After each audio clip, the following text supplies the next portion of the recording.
ഹരേ കൃഷ്ണ. ഓം ശ്രീ മഹാദേവ്യൈ നമ. ശ്രീ ലളിതാ സഹസ്രനാമ സ്തോത്രത്തിൽ ദേവിയുടെ 23-ാമത്തെ നാമമായ പത്മരാഗശിലാദർശ പരിഭാവിക പോലഭൂ.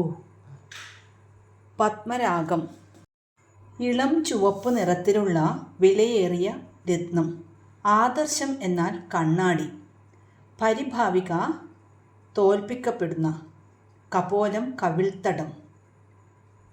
ഇതിൻ്റെ അർത്ഥം ഇങ്ങനെയാണ്: പത്മരാഗം കൊണ്ടുണ്ടാക്കിയ കണ്ണാടിയെപ്പോലും തോൽപ്പിക്കുന്ന കവിൾത്തടത്തോട് കൂടിയവൾ ദേവി.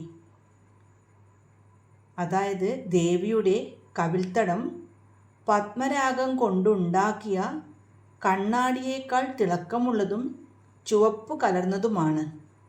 അത്രയും മിനുമിനുത്ത കവിൾത്തടത്തോടു കൂടിയവളാണ് ദേവി.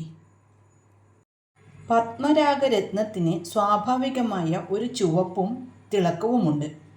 ദേവിയുടെ കവിളുകൾ ആ രത്നത്തേക്കാൾ തിളക്കമുള്ളതും സുതാര്യവുമാണെന്ന് ഭക്തൻ സങ്കല്പിക്കുന്നു. കവിളുകൾ കണ്ണാടി പോലെ മിനുസമുള്ളതാണ്. കാരണം ദേവിയുടെ കാതുകളിലെ സൂര്യചന്ദ്രന്മാരായ കമ്മലുകളുടെ കഴിഞ്ഞ നാമത്തിൽ പറഞ്ഞിരുന്നു പ്രതിബിംബം ഈ കവിളുകളിൽ കാണാൻ സാധിക്കുന്നു. മുഖത്തെ ഏറ്റവും ആകർഷകമായ ഭാഗമായി കവിളുകളെ ഇവിടെ അവതരിപ്പിക്കുന്നു. ഓം ശ്രീ മഹാദേവ്യൈ നമഃ.